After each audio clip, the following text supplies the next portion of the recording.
ֆաշիզմի դեմ պայքարը նույնն էր ինչ որ Օսմանյան Թուրքիայում կատարված ցեղասպանությունը, նույն գաղափարախոսությունն էր։ Այնպես որ այսօրվա օրը պետք է մենք միշտ հիշենք եւ միշտ պետք է առաջին հերթին գանք նրանց հիշատակը հարգելու։ Երկրորդը իհարկե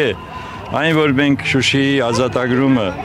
եւ ընդհանրապես Արցախյան պատերազմում, Արցախյան ազգային ազատագրական պայքարում հայ ժողովուրդը միասնաբար կարողացավ հաղթանակի հասնել, սա այնքան թանկ արժե,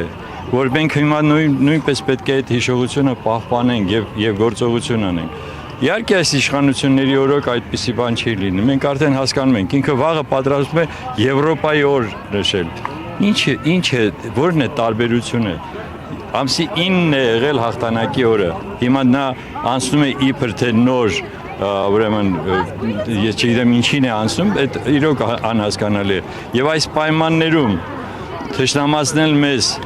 այդպիսի երկիր, ինչպիսին Ռուսաստանն է, սա ոչ թե անմտություն է, սա ուղղակի իրականում դավաճանություն է, որովհետև չի կարելի,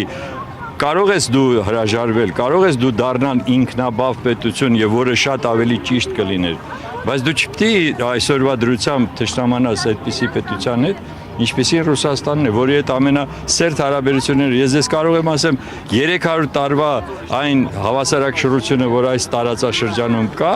եթե Ռուսաստանը այստեղից հեռանա, խախտվելու է։ Շատ պարզ պատճառով, որովհետև այդպիսին է այս աշխարհաքաղաքական այս գործընթացը։ Ուստի դա կարևոր հանգամանք է, որ մենք շարունակենք ունենալ համահավասար եւ շատ փոխշահավետ հարաբերություններ։ Ոչ ոք չի ասում, որ գնանք դառնանք, չգիտեմ, նրանց ես իջրեմ ստրուկը կամ ինչը, բայց դուք պարտավոր եք ունենալ այդպիսի փոխհարաբերություններ։ Եվ այս բողոքի նոտայից հետո, որը ուղղեց Ռուսաստանը կապված Զելենսկու հայտարարության, նաև եվրոպական քաղաքի գագաթնաժողովի հետ, սա նաև որոշ վերլուծաբաններ այսպես համարում են Ռուսաստանի կողմից Հայաստանի ներքին գործերին միջամտություն, ինչու Հայաստանը իրավունք չունի իր ինքնիշխան ազատ տարածքում հյուրընկալել դրանց ում ցանկանում է։ Իսկ ով է ասում, որ իրավունք չունի։ Հարցը ու իրավունքի խնդիրը չէր, այլ հարցը նրանում էր, թե ինչպիսի վերաբերմունք կար այդ դեպքում քո դաշնակից պետության նկատմամբ, որ դու թույլ ես տալիս, որ գա Զելենսկին այստեղ եւ այստեղից հոխորտա, թե ասի ես կարող եք արվի հրապարակը համապատասխան ձևով հարվածեմ։ Սա է հարցը։ Եթե դուք ուզում եք լինել ինքնուրույն ինքնիշխան, հիանալի, շատ ավելի լավ, բայց այդ ինքնիշխանությունն էլ ունի իր սահմանները եւ իր էթիկան, ես կասեի։ Դրա մասին է խոսքը եւ Ռուսաստանը ճիշտ է ասում, այդ դեպքում հրաժարվեք դաշնակից գաղափարից, դաշնակից կարգավիճակից, ինչ ուզում եք արեք։ Այդ պարագայում էլ իրենք կանեն այն ինչ որ իրենք են համարում իրենց համար շահավետ։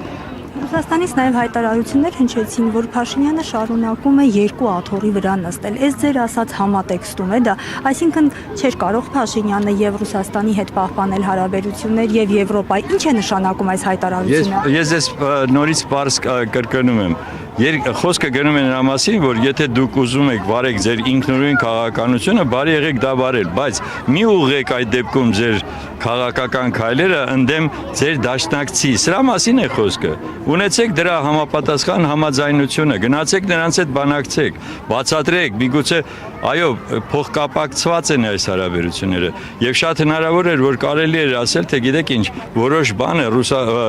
եվրոպացիները մեզ ավելի լավ կտրամադրեն, քան ասենք դուք։ Օրինակ եմ ասում։ Եվ այդ պարագայում խնդրեմ, մենք կարող ենք համագում։ Մենք ունենք ՍԵՊԱ-ի պայմանագիրը, չմոռանաք, եւ ոչ ոք է դրա մասին չի խոսել, հա։ Հա Եվրոպայի հետ ունենք մենք այդ փոխհարաբերությունները։ Բայց հիմա հարց է առաջ գալիս, այդ որ Եվրոպան է, եկեք մի հատ էլ հասկանանք, հա։ Որ Եվրոպայի հետ ենք մենք այս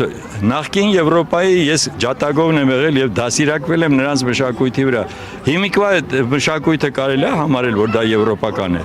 Ես դրա համար ասում եմ, եկեք հասկանանք ինչ ենք ուզում մենք այս աշխարհից։ Մենք ով ենք այս աշխարհում։ Փոխվում է աշխարհը մեր աչքի առաջ։ Այս ամբողջ ինչ որ հիմա կատարվում է այս տարածաշրջանում ազդելու է մեզ վրա։ Դուք հիմա հասկանում եք, որ Իրանի Իսլամական Հանրապետության համար անընդունելի է թրիփ կոչվածը։ Ինչու՞։ Որովհետև Հայաստանի համար էլ պետք է անընդունելի լիներ պարզ պատճառով։ Ինքը գալիս է այդ ճանապարհը մինչև Նախիջևան, վերջ։ Չի գալիս Երևան։ Ես ուզում եմ դա հատուկ մեր ժողովուրդը հասկանա,